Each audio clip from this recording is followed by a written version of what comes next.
ఇప్పుడు ట్రాక్టర్ 10,000, మందు బస్తాలకు 10,000. నా కష్టం వృధా, నా భార్య కష్టం వృధా. వ్యవసాయం చేస్తే ఏముంది, మందులో కానీ ఏమున్నా పట్లేదర బతికించుడు, ట్రాక్టర్ల బతికించుడు తప్ప రైతు మాత్రం ముందడి పడదు లేదు, రైతు మాత్రం బాగుపడే విషయం లేదు. ఇది వరకు జరగలేదు. ఆడికి ఏమైందా ఇట్లా అయిందంటే, అరే నిన్ను అది కొట్టామా, ఇక ఇవాళ ఇది కొట్టాం, సూపర్, వారం రోజుల వరకు నీకెందుకో ఓ దేవుడా కావచ్చు అని మళ్ళా కొడితే ఒక 2 రోజులు 3 రోజులు ఉంటుంది, మళ్ళా వారానికి మళ్ళీ అట్లే.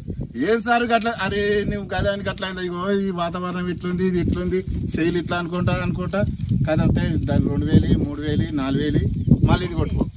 ఈ కొట్టడానికే సరిపోతున్నాం కానీ మేము తినేది లేదు, సుఖపడ్డది లేదు, మేము ఆరోగ్యంగా ఉన్నది లేదు. నేను ఇప్పుడు 50 ఏళ్ళకి వచ్చిన, నాకు అంత అవగాహన లేదనుకో, ఈ వ్యవసాయంలో మాత్రం ఉన్నది. కానీ ఇప్పుడు మీరు చెప్తున్నారు, మీరు చెప్పిన దానికి మేము నమ్ముతాం. ఈ నమ్ముకుంటా ఊడే ఉంది మా పని. కానీ మేము అనేది అదే, ఇప్పుడు ఎవరు చెప్పి ఇప్పుడు నువ్వు వచ్చి చెప్పినావు అట్లా కాదు బాబు, ఇట్లా ఇస్తే మంచిగా జరుగుతుంది ఇట్లా అంటావు. నీ మాట వింటాను నేను, వినుకుంటా, ఇట్లా మీ మాట వినుకుంటా మిమ్మల్నే పెంపు చేసుడు అవుతుంది. కానీ మా బొక్కలైతే కానీ సిక్కిపోతుంది. ఈ వీటి గురి మాకు కూడా మేమైతే ఏం ముందర పడేది లేదు. మేము ముందర పడే మార్గం ఎవరు కూడా మాకు సరైన సొల్యూషన్ ఇస్తలేరు, మమ్మల్ని ముందర తోలుతలేరు. ఏమున్నా మా రక్తమే పీడించుకొని తిని బాగుపడుతుంది తప్ప మరి రైతు చక్కగా ఉంటే మాత్రం 10 మందికి ఉపయోగపడి పంట పండిస్తాడు. నువ్వు ఎన్ని విధాలు పెట్టు, కోట్లు పెట్టు, నువ్వు కిలో బియ్యం లేని మాత్రం బతకవు. నువ్వు ఎన్ని కోట్లు పెడితే నువ్వు బంగారం తింటావా, పైసలు తింటావా, నీ ఆస్తిని కొరక తింటావా?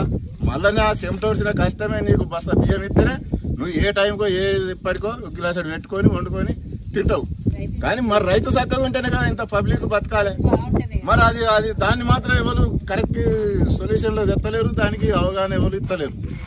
ఏమన్నా రైతును కోసుక తినుడు, పీడించుక తినుడు తప్ప ఇంకొకటి జరుగుతలేదు సమాజంలో. ఈ చెట్ల పంటి ఆకు ఒకటి చెట్ల మీద ఇప్పుడు ఇదంతా రాళ్ళు చింతాకంతా అంతా ఊడ్చుకపోయి పోసుకొని పండించుకుంటే అప్పుడు మంచిగా ఇంత దంట వచ్చేది. ఒక్క కర్ర నేను కొయ్యాలంటే ఒకటే కర్ర కొయ్యాలి కొడవలు బట్టి.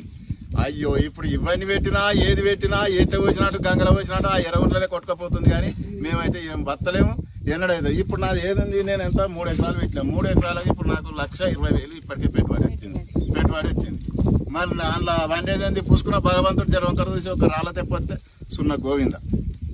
మరి ఇక నేను ఎట్లా బతా, నేను మీ పిల్లలు ఎట్లా చదువుకుంటా, నేను ఎట్లా వ్యవహారం చేసుకోవాలి, ఎట్లా చేసుకోవాలి ఏం కదా. కానీ మీరైతే ఏం నష్టపోరు, మీకు మాత్రం మేము జీతం ఉండేనా మీకు పైసలు కట్టాలి. ఆడ అప్పు తెస్తే మళ్ళీ సరిపోయినప్పుడు నువ్వు మొన్నటి పైసలు ఇవ్వకపోతే నువ్వు నష్టపోయినావని చూడడు. ఆడ 10 రూపాయలు తక్కువ చేయడు నాకెందుకు నువ్వు ఆ పైసలు ఇస్తేనే నీకు మసాలా ఇస్తే ఇప్పుడు నేను, లేకపోతే ఓ దేవుడా మరి అది ఎత్తేనే పండుతుందేమో లేకపోతే పండదా అని చెప్పి పుస్తే భోగం ఉంటే కుదబెట్టాలి, చేయాలి. నీ ఆటో కాళ్ళలో గడుపులో పట్టుకోవాలి, మళ్ళీ తీసుకుపోవాలి, అప్పు కట్టుకోవాలి.